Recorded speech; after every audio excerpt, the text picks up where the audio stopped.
आज की डेट में जो iQOO Neo 10 है आपको अराउंड 30,000 पे मिल जाएगा for the 8GB and 256GB वाला जो वेरिएंट है वो, एंड iQOO Neo 10R जो है वो अराउंड 26,000 मिल जाएगा for the same storage and RAM variant. तो अराउंड 3 से 4,000 रुपीज का फर्क है दोनों में, लेकिन प्रोसेसर और बैटरी में उससे बड़ा फर्क है। तो आपको दोनों में से कौन सा लेना चाहिए ये बताऊंगा मैं आपको आज वाले वीडियो में, लेकिन ये वीडियो थोड़ा सा परफॉर्मेंस फोकस्ड रहेगा क्योंकि यहाँ पे हमने ग्रिड लेजेंड्स, जेंशिन इंपैक्ट, BGMI के भी टेस्ट रन कर दिए एकदम FPS डेटा के साथ, एंड उसके बाद थोड़ा कैमरा एंड बाकी चीजों पे भी टचअप कर लेंगे जरूर। तो मेरा नाम है रॉबिन, आप देख रहे हो गिज़बॉट, एंड ऐसे और डिटेल्ड वीडियोस के लिए चैनल को सब्सक्राइब कर देना, ये वीडियो को लाइक कर देना, एंड कमेंट्स में आ जाए यार, बात करते हैं थोड़ा बहुत। परफॉर्मेंस पे जाने से पहले डिजाइन एंड डिस्प्ले पे थोड़ा बात कर लेते हैं। वैसे देखा जाए तो both the phones are very much the same, बस Neo 10 में कैमरा मॉडल का आउटर लेयर थोड़ा बड़ा है एंड फ्लैश के लिए सर्कुलर मॉडल जैसा दिया गया है। एंड सच बताओ तो personally both the Neo 10 and Neo 10R lack एक अच्छा premium build, look and finish also, specially ये वाले दोनों कलर वेरियंट्स में, क्योंकि यहाँ पे थोड़ा बहुत टॉय जैसा फिनिश लग जाता है मुझे देख के तो यार कलर के हिसाब से। बाकी आप बताओ यार कमेंट्स में आके आपको क्या ये वाला फिनिश पसंद है। लेकिन हाँ, उसके कंपैरिजन में जो टाइटेनियम वाला कलर वेरिएंट है इसका जो है दोनों फोन्स में मिल जाएगा आपको, बस नाम अलग है उसके, वो ले सकते हो आप अगर if you are okay with more subtlety I guess. बाकी बिल्ड क्वालिटी में तो कोई फर्क नहीं दिख रहा है मुझे, फ्रेम्स एंड बैक पैनल एक हद तक सेम ही फील होते हैं, बस वेट में है कि Neo 10 थोड़ा सा ज्यादा हैवी एंड डेंस है compare to the Neo 10R, क्योंकि बैटरी की जो साइज है वो भी थोड़ी सी बड़ी है, इसमें 600 mAh ज्यादा मिल जाएगा। डिस्प्ले के बारे में बात करें तो दोनों 6.78 इंच के एमोलेड पैनल्स है, रेजोल्यूशन भी सेम ही है, एंड दोनों में 144 हर्ट्ज का रिफ्रेश रेट ही मिल जाएगा। वैसे बहुत ही कम गेम्स एंड एप्स है जो फुल रिफ्रेश रेट का पूरा फायदा उठा सकते हैं जो 144 हर्ट्ज का रिफ्रेश रेट है उसका। वैसे जनरली जो BGMI भी आपको 120 FPS ही मैक्स देखने को मिल जाएगा, 144 हर्ट्ज का तो ऑप्शन नहीं है। वैसे ही बहुत सारे ऐप्स जो है वो भी 144 हर्ट्ज का पूरा यूटिलाइज कर नहीं सकते, but I guess it's just nice to have. Netflix पे HDR प्लेबैक एनेबल्ड है दोनों नियोज में, तो आप गफूर भाई को फुल HDR में देख सकते हो एकदम बिंदास। Quality is also good, blacks are deep and overall punchiness of the colours are within इन बाउंड्स एंड एकदम बैलेंस्ड आउटपुट है इसका। ब्राइटनेस में फर्क है दोनों के, पीक ब्राइटनेस जो क्लेम्ड है वो वाला भी, एंड जो मैंने टेस्ट किया उसमें भी, तो Neo 10 जो है 1991 निट्स तक जा सकता है when watching HDR content, and वहीं पे Neo 10R 1600 निट्स तक जा सकता है, लेकिन आउटडोर विजिबिलिटी में कोई प्रॉब्लम नहीं होगी आपको, आप धूप के नीचे खड़े रहोगे तो भी। Snapdragon 8s Gen 4 versus Snapdragon 8s Gen 3 again इसलिए क्योंकि पिछले ही हफ्ते मैंने Poco F7 और Nord 5 का जो कंपैरिजन है वो किया था। अगर आपको वो वाला वीडियो देखना है and if you are interested, यहाँ ऊपर आई बटन आ जाएगा, उस पर जाके देख लो वहां पे क्या रिजल्ट आया था वो। लेकिन यहाँ पे एक फर्क है वो वाले दोनों फोन्स के कंपैरिजन में, iQOO ने BGMI में 120 FPS का ऑप्शन दे दिया है on both this phones which is great, लेकिन वो पूरी कहानी नहीं है, हम आएंगे very soon on them. Daily life में तो देखो कुछ भी फर्क नहीं है, चाहे वो 8s Gen 4 हो या 8s Gen 3 हो या और भी कुछ हो। Multitasking, switching between apps and social media scrolling भी बढ़िया से हो जाएगी बिना कोई भी लैग के। आई थिंक हम लैग वाले जमाने से आगे आ चुके हैं इन सच मिनियल टास्क। तो मल्टीपल स्टोरेज वेरिएंट्स आ जाते हैं Neo 10R और Neo 10 के, लेकिन दोनों में जो 128GB वाले वेरिएंट है वहां पे आपको UFS 3.1 का स्टोरेज मिल जाएगा एज कम्पेयर टू UFS 4.1 जो आपको 256GB एंड 512GB में मिल जाएगा। दोनों फोन्स पे ये लागू पड़ता है बाय द वे, तो अगर आपको वो भी कुछ मायने पड़ता है तो आप थोड़ा ऊपर वाला वेरिएंट ले लेना। वैसे मैं पर्सनली तो सजेस्ट करूंगा ही कि आप 256GB एंड उसके ऊपर ही लेना, क्योंकि ये दोनों गेम्स के लिए ही लोगे अगर आप लेने वाले हो तो। बेंचमार्क्स की बात करें तो Antutu में iQOO Neo 10 अच्छा खासा लीड ले लेता है Neo 10R से, एंड Geekbench में भी वही हाल है, मल्टी कोर के जो स्कोर्स है वो बेटर है on the Neo 10। CPU throttling test जो है वो थोड़ा सा सरप्राइजिंग था मेरे लिए, तो क्योंकि Neo 10R ने बेटर आउटपुट दिया है यहाँ पे with less throttling overall and थोड़ा सा कम टेम्परेचर इंक्रीज भी as compare to the iQOO Neo 10। ये चीज सरप्राइजिंग इसलिए था क्योंकि iQOO Neo 10 है वहां पे आपको 7000 मिलीमीटर स्क्वायर का जो वेपर चेंबर है वो दिख जाएगा एज कम्पेयर टू 6000 के थोड़ा सा ऊपर जो है वो Neo 10R पे जो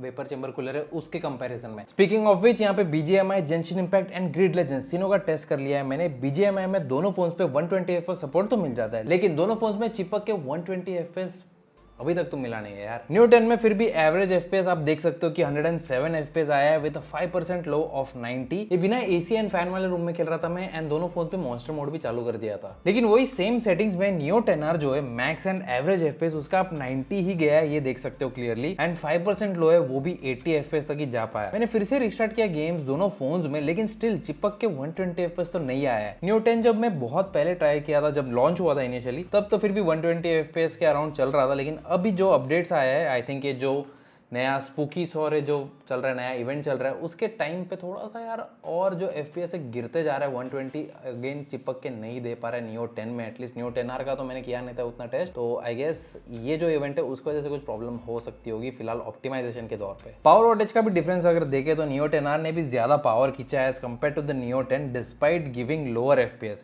एंड ये मैंने with screen recording and without screen recording दोनों में टेस्ट किया था। बट आई गेस ओवरऑल ये जो BGMI वाला सीन है, I think BGMI specifically BGMI का जो गेम है वो एंड आईक्यू दोनों को मिलके कुछ काम करना चाहिए ऑप्टिमाइजेशन करने के लिए, स्पेशली क्योंकि यहाँ पे दोनों में अल्ट्रा एक्सट्रीम जो 120 FPS वाला ऑप्शन है वो दिया गया है। पोको F7 और नॉट 5 में तो वो ऑप्शन है भी नहीं, एंड उन दोनों पे भी 8S Gen 4 and 8S Gen 3 भी है। तो आई गेस यहाँ पे दिया है तो at least they should work on it and make it more optimized. Genshin Impact though was still fine. High setting and 60 FPS में रख दिया था नियो 10 एंड नियो 10R दोनों पे। नियो 10 पे जो है 59 FPS का एवरेज मिला, लेकिन 10R में 49 FPS का, एंड फिर से 10R का पावर कंजम्पशन काफी ज्यादा था यहाँ पे as compare to the iQOO Neo 10। तो बैटरी ज्यादा खाएगा ये अगर आप लंबे समय तक जेंशिन इंपैक्ट खेलोगे तो। वैसे ओवरऑल एक्सपीरियंस गेम का अच्छा ही था, बस थोड़े डिप्स आए थे दोनों में जब न्यू लैंड एक्सप्लोर कर रहा था तब, बट वो माइनस सेकंड के लिए ही था, इसलिए दोनों फोन्स के जो 5% लो अफेक्ट हो गए थे वो आपको दिख रहे हैं। बाकी ओवरऑल गेम प्ले जो था वो खेलने में एकदम मजा आ गया था। बॉस फाइट कर रहा था या जो नॉर्मल छोटी मोटी फाइट्स लड़ रहा था उसके दौरान भी एकदम बढ़िया सा एक्सपीरियंस रहा है। अब आते ग्रिड लेजेंड्स पे। आप लोग ने बहुत कमेंट करके रिक्वेस्ट किया तो हम लोग ने वो गेम को भी इस जो गेमिंग टेस्ट है उसमें इंक्लूड कर दिया है। ग्रिड लेजेंड्स काफी ग्राफिक इंटेंसिव गेम था एंड उसके फटके सबसे ज्यादा नियो 10R को ही लगाया है वैसे तो, एंड वो नंबर्स पे भी आप देख सकते हो। क्वालिटी जो है ग्राफिक्स पे रख दिया था एंड रेन इंटेंसिटी कम कर दी थी क्योंकि थोड़ा बहुत इनिशियली लैग हो रहा था, तो मुझे लगा वो कम कर देते तो बेटर होगा। एंड यहाँ पे 30 FPS ही मिल रहा था दोनों फोन्स पे, उसके ऊपर कभी गया ही नहीं है। पावर कंजम्पशन का जो सीन है यहाँ पे भी अगर आप देखो तो नियो 10R का सेम ही रहा है as compare to the Neo 10। यहाँ पे फिर से नियो 10R ज्यादा पावर खींच रहा है, तो बैटरी अगेन ज्यादा पिएगा ये। तो ये परफॉर्मेंस टेस्ट का मेरा टेक अवे सिंपल है, नियो 10 फिलहाल के लिए ज्यादा ऑप्टिमाइज लग रहा है ऐसे हैवी हिटर गेम्स के लिए, स्पेशली तब जब आप पावर कंजम्पशन लेवल्स को देखो तो। बाकी नियो 10R भी कुछ कम नहीं है, फॉर इट्स प्राइस वो अभी भी बढ़िया गेमिंग एक्सपीरियंस दे देता है, बस थोड़ी ट्यूनिंग करने की जरूरत है आईक्यू की तरफ से और शायद गेम्स की तरफ से भी। एंड यार BGMI का तो कुछ तो होना चाहिए, क्योंकि यार मैं फिर से टेस्ट करके जरूर बताऊंगा कि ताकि 120 FPS जो यहाँ पे हिट हो जाए, because both of these are very capable phones. Cameras पे भी एक क्विक नजर मारे तो सेंसर जो यूज किए गए वो दोनों फोन्स में सेम ही है। 50 मेगापिक्सल का मेन है सोनी का सेंसर जो है मिल जाएगा उसके अंदर, एंड अल्ट्रा वाइड दोनों में 8 मेगापिक्सल का है। सेल्फी के लिए 32 मेगापिक्सल का कैमरा है आगे on both the iQOO Neo 10 and the Neo 10R। Camera के सैंपल्स जो आप अभी देखोगे सारे विविड मोड में क्लिक किए गए। वैसे तो इन थ्योरी कुछ फर्क नहीं होना चाहिए दोनों के सैंपल्स में, लेकिन ये डे लाइट शॉट में नियो 10 के फोटो का स्काई कलर थोड़ा ज्यादा पंची हो गया है।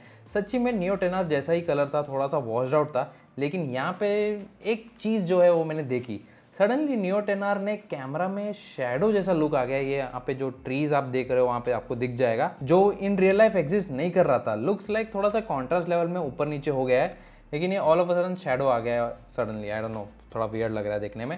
एंड ओवरऑल अगर नियो 10 की इमेज की बात करें तो ये थोड़ी सी और ब्राइट लग रही है as compare to the Neo 10R। And यहाँ पे फिर भी एपर्चर भी सेम ही था, फिर भी ये थोड़ा सा और ज्यादा ब्राइट निकल के आया है। अल्ट्रा वाइड में आईक्यू नियो 10 पूरा कलर्स वॉश आउट कर लेता है, एंड वहाँ पे 10R के कलर्स बेटर रहते हैं एंड कंसिस्टेंट भी रहते हैं विद द मेन कैमरा। लेकिन जूम इन करने पे नियो 10 के फोटोज में डिटेल थोड़ा सा लाइक एकदम थोड़ा सा बेटर दिख जाएगा आपको। लो लाइट में पंची आउटपुट नियो 10 का ही दिखेगा आपको, एंड ब्राइट स्पेशली जो ट्रीज है यहाँ पे बहुत सारे उसके अराउंड नियो 10 ही बेटर ब्राइटनेस दे देगा आपको। एंड अगर नॉइस के बारे में बात करें तो जो एजेस है उसके अराउंड अगर आप देखो तो नॉइस थोड़ा कम है नियो 10 पे as compare to the Neo 10R। लेकिन अगर आप डार्कर एरियाज में देखोगे तो यार यहाँ पे तो नॉइस तो आपको दोनों में ही भर के दिखेंगे। सेल्फीज के मामले में तो डिटेल सेम ही है, लेकिन नियो 10R थोड़ा बेटर फेशियल स्किन टोन पकड़ लेता है ये वाले फोटोज में specially as compare to the Neo 10, क्योंकि नियो 10 का जो फोटो है थोड़ा रेडिश स्किन टोन देखने को मिल जाता है एंड नियो 10 का थोड़ा बैलेंस्ड और एकदम नॉर्मल स्किन जैसा दिख जाता है। लेकिन ऑनेस्टली ये जो कैमरा सैंपल्स है उसका जो डिफरेंस है वो मैंने बैठ के मॉनिटर पे पिक्सल पीप करके देखा है कि भाई हाँ इसमें डिटेल थोड़ा कम आ रहा है, इसमें कलर थोड़ा इधर उधर हो रहा है। लेकिन अगर आप ऊपर ऊपर से देखो ये फोटोज को तो ऑनेस्टली कुछ फर्क देखने को मिलेगा ही नहीं, क्योंकि दोनों के हार्डवेयर तो बाहर से सेम ही है यार।